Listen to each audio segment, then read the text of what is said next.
La quatrième vérité dont tu ignores et qui a un certain impact dans ta vie, c'est que ce que tu ne sais pas gouverne ta vie. J'aime toujours dire qu'il y a un fossé entre les choses que nous savons et celles que nous ne savons pas. Et si nous faisons une introspection sincère, on va se rendre compte que ce que nous ne savons pas est plus grand que ce que nous croyons savoir. En réalité, nous vivons dans une illusion. Ça veut dire que nous croyons savoir, mais nous n'avons pas la certitude de savoir. Et si même ce que tu sais aujourd'hui et que dont tu es convaincu que c'est vrai, et si en réalité tout ça était faux, y a-t-il une vérité absolue? Moi, j'aime à dire qu'il n'y a ni vérité, il n'y a ni mensonge. Tout dépend de l'angle de vue ou de l'angle d'observation à travers lequel on apprécie peut-être un théorème, une théorie, une pensée, un énoncé, un concept. Parce que ce que tu peux considérer noir, c'est de ton point de vue.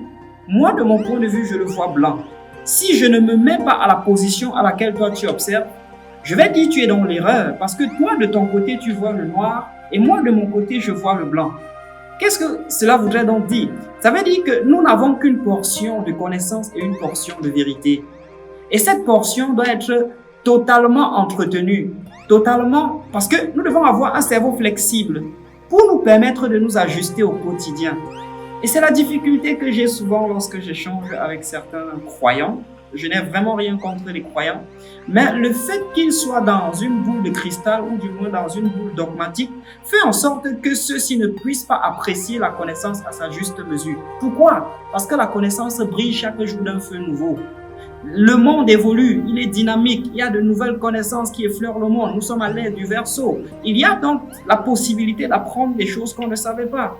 Il y a la possibilité de se connecter à des choses dont on ignorait l'existence. Il y a la possibilité d'être émerveillé d'une nouvelle vie, d'une nouvelle vision de la connaissance.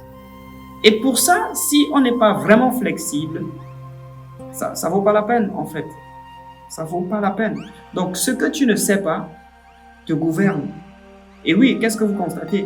Nous sommes beaucoup plus contraints par nos peurs que par nos certitudes. Ça veut dire on ne prend pas souvent des risques. Pourquoi? Parce qu'on n'a pas connaissance de ce qu'il y a dans l'inconnu.